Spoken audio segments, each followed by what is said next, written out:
Y nadie, así dice, ¿verdad? Y nadie echa vino nuevo en odres viejos.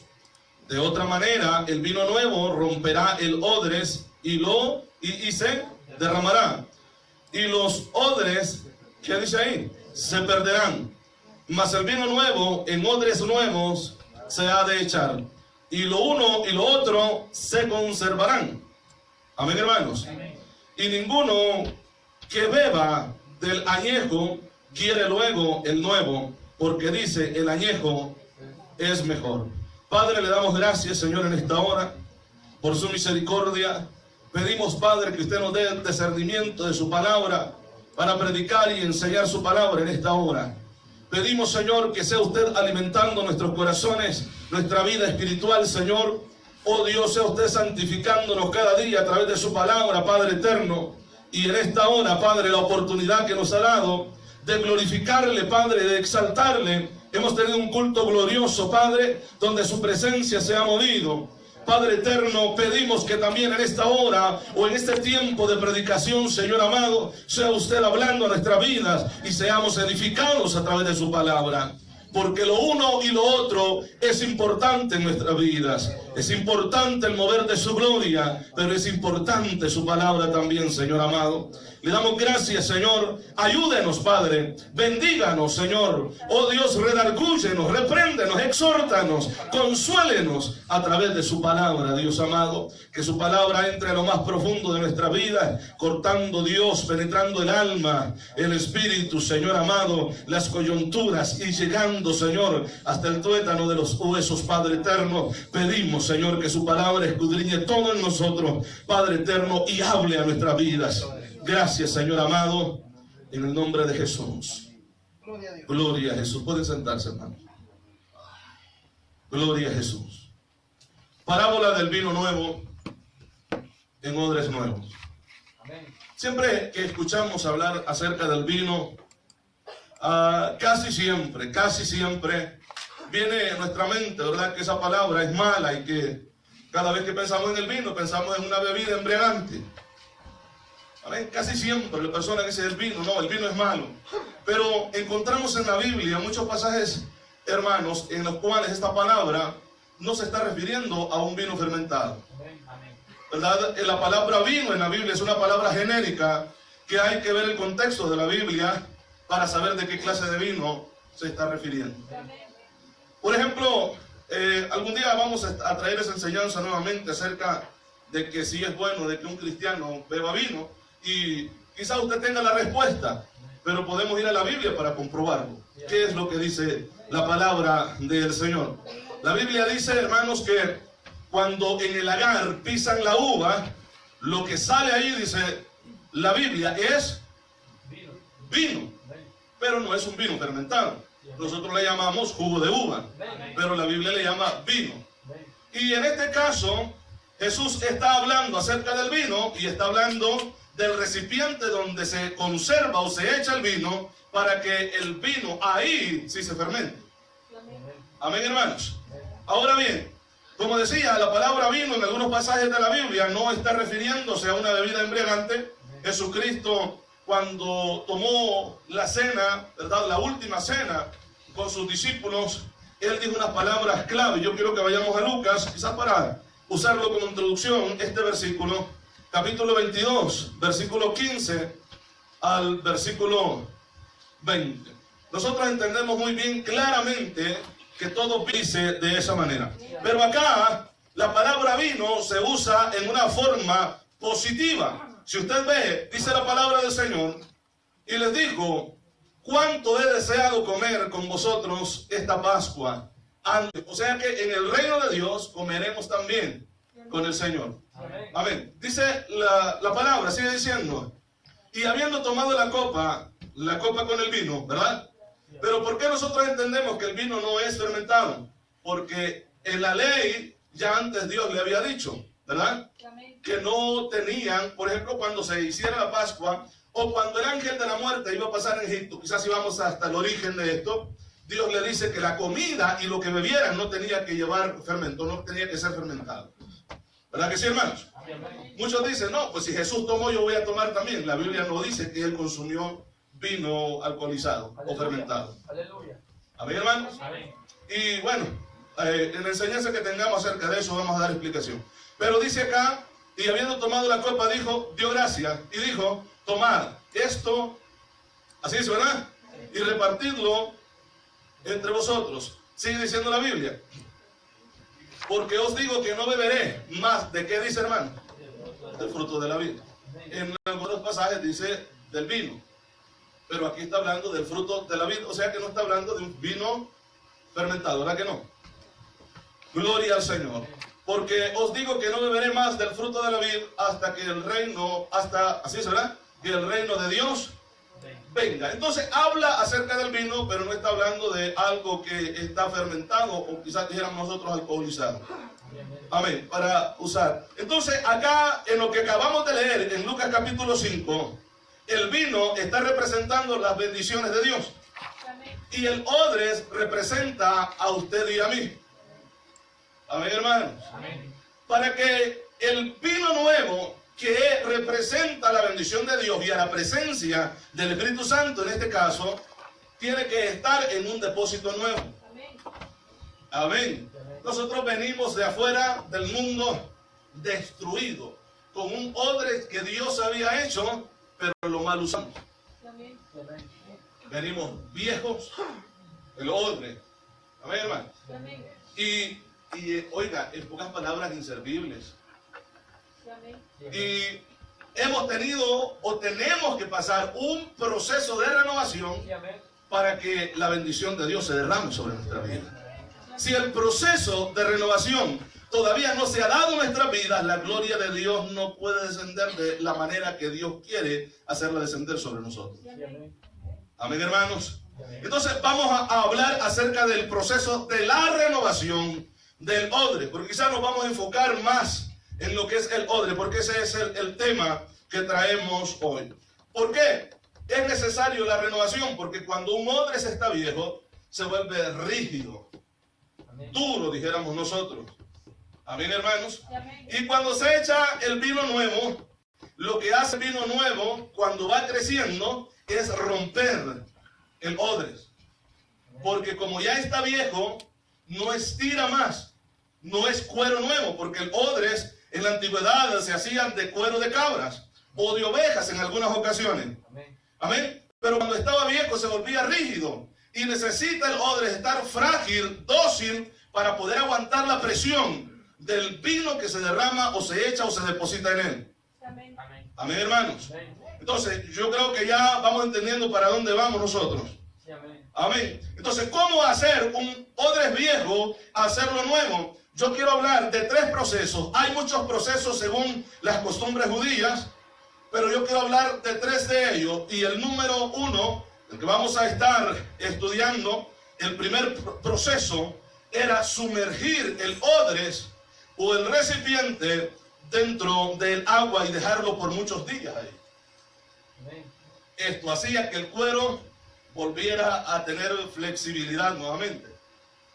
Amén, hermano. Estamos hablando de un cuero viejo.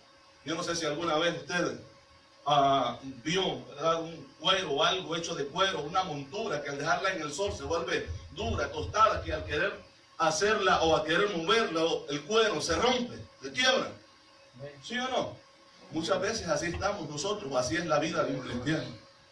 No se le puede decir nada porque se rompe fácilmente. Aleluya, aleluya. No puede escuchar una palabra fuerte o una comida sólida, diríamos en este caso, cuando se resiente por completo. Se quiebra, se rompe, se hiere por cualquier cosa. Yo puedo decir en esta hora, esa clase de cristiano necesita ser sumergido en el agua. Amén, hermanos. La Biblia nos enseña que la palabra de Dios es agua. La Biblia dice que Dios limpió a la iglesia a través del agua, que es la palabra de Dios. Aleluya. Yo quiero que vayamos a unos pasajes de la Biblia. Por favor, si usted va conmigo al Evangelio de Juan, capítulo 4, versículo 10. El Evangelio de Juan, capítulo 4, verso 10. Y luego vamos a leer el versículo 14. Dice la palabra del Señor, 4:10. ¿Lo tenemos? Dice la Biblia: respondió Jesús y le dijo: si conocieres el don de Dios ¿Y quién es el que te dice, dame de beber? Tú le pedirías a él y él te daría ¿qué?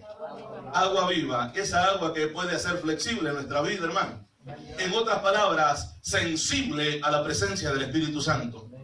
La palabra de Dios dice, hermanos, que esa palabra del Señor es como espada de doble filo. Amén. Que entra hasta lo más profundo y comienza a cortar lo que no está, o lo que está estorbando, lo que no sirve en nuestra vida.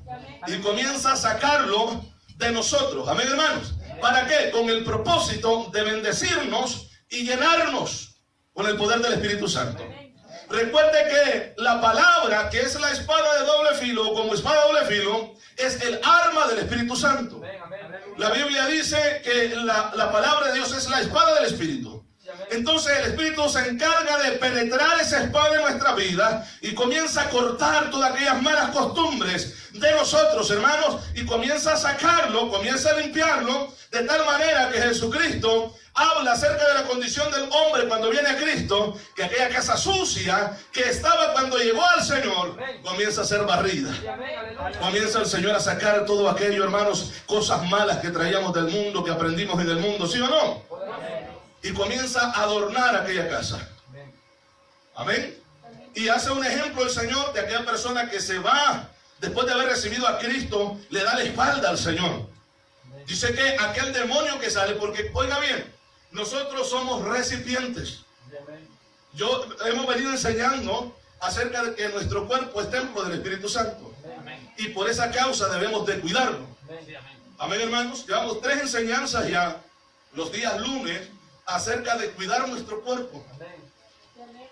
Amén. Porque el cuerpo no es de nosotros y nos van a pedir cuenta de nuestro cuerpo. Porque es el templo del Espíritu Santo, es el recipiente. Y para que el Espíritu more ahí, tiene que limpiarlo. Y dice la palabra que cuando la persona le da la espalda al Señor, ese demonio que sale, dice que va y llama a otros peores que él, ¿verdad que sí? 7 peores, ¿verdad? Peores que él. Y entran a esa vida y ensucian nuevamente la casa. ¿Por qué? Porque la casa dice que la hayan adornada y barrida, vacía. Amén. Pero la casa está barrida. Amén. Entonces, esto es lo que sucede en el proceso de limpiamiento del odres. ¿Por qué? Vamos a ver esto. Estamos viendo, hermanos, a través de la palabra, en este versículo 4, que el Señor le dice a la mujer, si supiera quién es el que habla contigo, tú le pedirías a él y él te daría agua viva. El versículo siguiente, vamos a ver, tenemos un versículo 14. Gloria a Jesús. Gloria a Dios. Dice, mas el que bebiere del agua que yo le daré, no tendrá sed jamás. Amén. Sino, dice, que el agua que yo le daré será en él una fuente. ¿Qué es lo que va a hacer, hermano? Una fuente. Y una fuente no es un chorrito de agua, no es un poquito de agua que está saliendo. Está hablando de bastante agua que está brotando. Es una fuente de donde está saliendo el agua. ¿Qué es lo que hace el agua? Lavar nuestras vidas, llenarnos con su gloria, bendecirnos. ¿Qué es lo que sentimos cuando adoramos a Dios? La presencia de Dios se manifiesta en nuestra vida. Es ese fluir del Espíritu Santo como ríos de agua viva dentro de nosotros. Es algo que no podemos explicar, pero algo que sí podemos decir, que en el mundo no sentimos esto. Amén, hermanos. Amén. Pero alabando a Dios, glorificando a Dios, comenzamos a sentir esto maravilloso, hermano.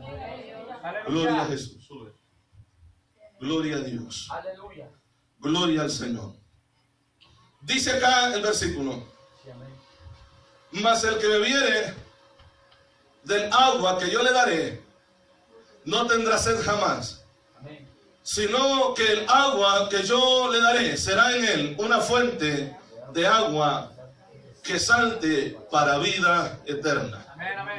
Amén. Una fuente de agua que salte ¿para qué? Para vida eterna. Esta agua nos hace flexible. Amén. Estamos dispuestos a recibir la palabra del Señor en todo momento. Estamos dispuestos a arrodillarnos delante de Dios, a leer la palabra, a buscar el rostro del Señor en todo momento, porque somos sensibles a la presencia del Espíritu Santo. Cuando usted deje de sentir deseos de orar, preocúpese y dígale al Señor que lo sumerja en el agua. Amén. Cuando usted deje de sentir ese deseo de congregarse, de buscar a Dios, ese deseo de ayunar, ese deseo de leer la Biblia, preocúpese. Porque estas cosas que nosotros sentimos en nuestra vida para buscar de Dios, lo provoca el Espíritu Santo, que está en nuestras vidas y que nos ha llenado. Entonces, si esto no está pasando en nosotros, es porque hay algo que está impidiendo el mover de Dios en nuestras vidas. Y yo le voy a decir algo, Dios es experto para ablandar corazones. Él dice que su palabra es como martillo. Si alguien no quiere ser sumergido en agua, él puede usar el martillo, hermano. Su palabra es como fuego también. De una u otra manera Dios tiene la solución para nosotros. Amén, hermanos. De una u otra manera Dios tiene la solución para nuestra vida. Vamos a ir al capítulo 7 y por favor vamos a leer el versículo 37. Gloria a Jesús.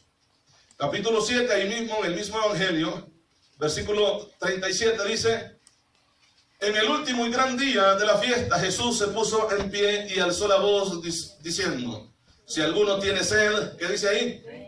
Venga a mí y beba. ¿Por qué? Porque Él es la fuente de agua. Él es el agua viva. Aquella roca que fue herida y aquella agua que expulsó aquella roca representaba a Cristo Jesús.